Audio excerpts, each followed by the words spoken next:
Hypnotise করার ফলেই আসল পেখম বেরিয়ে এলো। সম্পূর্ণ জানতে ভিডিওটিতে একটি লাইক করে প্রথম থেকেই দেখতে থাকো। গল্পের শুরুতেই দেখা যায় রানা রায়চৌধুরী তো ছদ্মবেশ নিয়ে আবারও ঝুমুরকে কিডন্যাপ করেছে।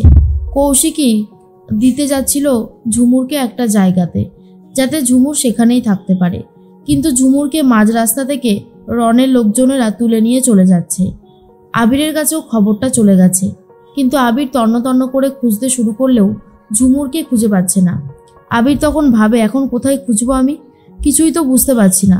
তবে এই কাজটা যে করেছে রানা রায়চৌধুরী, তাকে আমি ছাড়বো না। অন্যদিকে নিজের গুন্ডাদের সাথে কথা বলতে থাকে রানা রায়চৌধুরী আর বলে, শোনো, তোমরা মেয়েটাকে ভালো করে বন্দি করে রাখো। আবির কিন্তু সারা পৃথিবী রীতিমতো এক করে দেবে এই পেখমকে খোঁজার জন্য। জানি না ঝুমুর পেখম কিনা, তবে ব্যাপারটা তো এবারে খোলসা করতেই হবে। এইটা নিয়ে অনেক জলঘোলা হয়েছে, আমি আর বেশি জলঘোলা করতে চাই না। আমি জানতে চাই এই ঝুমুর মেয়েটি আসলে কে। আসলে বুঝতে পেরেছো তো আমি কি বলেছি? তখনই গুন্ডাটা বলে, হ্যাঁ স্যার, সবটা বুঝতে পেরে গেছি। ঠিক আছে স্যার, আমরা দেখছি কি করতে পারি।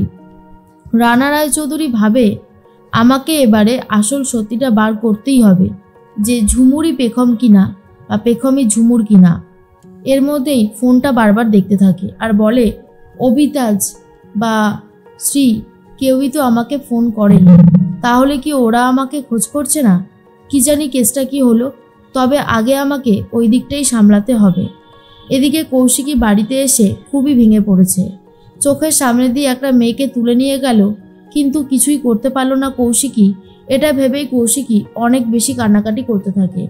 স্বর্ণালী তখন বলে, আচ্ছা কৌশিকী, তুমি যদি এইভাবে কান্নাকাটি করতে থাকো তাহলে কি করে হবে? একটু ধৈর্য ধরো, সব ঠিক হয়ে যাবে। আবিরটা তো বেরিয়ে গেল, কি হবে এখন?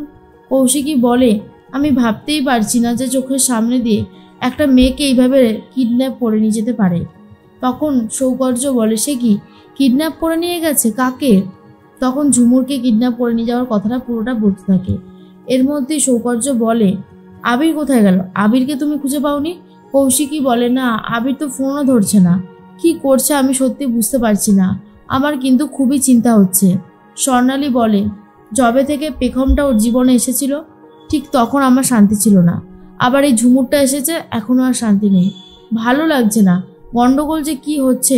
হ্যাঁ রে সৌকর্য, আমার ছেলেটার আবার কোনো ক্ষতি হয়ে যাবে না তো? আবির ঠিক থাকবে তো? সৌকর্য বলে, আরে মা, তুমি শুধু শুধু চিন্তা করছো, একদমই ঠিক থাকবে, দেখো কোনো ক্ষতি হবে না, আমাদের আবির শক্ত ছেলে আছে। এরপর কৌশিকী বলে, ইস, আমি একটা মেয়ে হয়ে আর একটা মেয়েকে গুন্ডাদের হাত থেকে বাঁচাতে পারলাম না, এর জন্য যে আমার কি খারাপ লাগছে সেটা আর বলার মতো না। তমালিকা বলে, তুমি তো চেষ্টা করেছিলে কৌশিকী, এখন যদি না হয় তাহলে আর তুমি কি করবে বলো? এদিকে পেখমকে ভালো করে বেঁধে রেখে দিয়েছে, মানে ঝুমুরকে, আর তারপরে হিপনোটাইজ করার চেষ্টা করে রানা রায়চৌধুরী আর বলে, বলো তুমি পেখম না ঝুমুর, উত্তর দাও। আর তখনই ঝুমুর বলে, আমার নাম ঝুমুরি। আর তখন জিজ্ঞেস করে, তুমি এই বাড়িতে কেন এসেছো?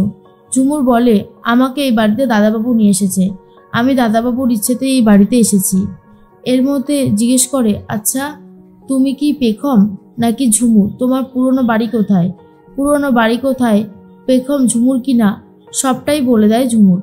এর মধ্যে রানা রায়চৌধুরী বলে, না, কিছু তো একটা গন্ডগোল হচ্ছে। তারপর আবারও হিপনোটাইজ করার চেষ্টা করেই চলেছে। আবির তো এদিকে ওদিকে সব জায়গায় খুঁজছে, কিন্তু কোনোভাবেই আর খুঁজে পায় না, আর ভাবে কোথায় যে গেল আমি কিচ্ছু বুঝতে পারছি না। পেখমের অবস্থা খারাপ করে দিয়েছিল ওই লোকটা, এখন যদি ঝুমুরের কোনো ক্ষতি করে দেয় তাহলে আমি আর ঝুমুরকে কি বলবো, উত্তর দেবো কি?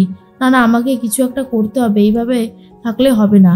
আবির তো 3 রাস্তার মোড়ে দাঁড়িয়ে দাঁড়িয়ে সব করা বাড়িতে গিয়ে সার্চ করবে বলে ঠিক করে। এদিকে রানা রায়চৌধুরীর প্রশ্ন উত্তর দিতে না পেরে অজ্ঞান হয়ে যায় ঝুমুর। আর তখনই রানা রায়চৌধুরী বুঝতে পারে এই মেয়েটা কিছুতেই পেখম হতে পারে না, কিন্তু পেখমের মতন কথাও বলছিল, সেটা কি করে সম্ভব? ব্যাপার তো কিছু একটা আছেই, না হলে কি আর এরকম হয়? তখনই মনে মনে ভাবতে থাকে আবির, রানা রায়চৌধুরীকে যদি একবার পেতাম। তখনই গাড়ি করে রানা রায়চৌধুরী যাচ্ছিল। এরপর রানা রায়চৌধুরীকে ফলো করতে শুরু করে দেয় আবির, যাতে রানা রায়চৌধুরীকে খুব সহজেই ধরতে পারে। এর মধ্যে ঝুমুরের অবস্থা খারাপ। ঝুমুর বলতে থাকে, দাদাবাবু আপনি তাড়াতাড়ি আসুন, না হলে যে আমি বাঁচতে পারবো না। আর আপনি না আসলে আমাকে শেষ হয়ে যেতে হবে।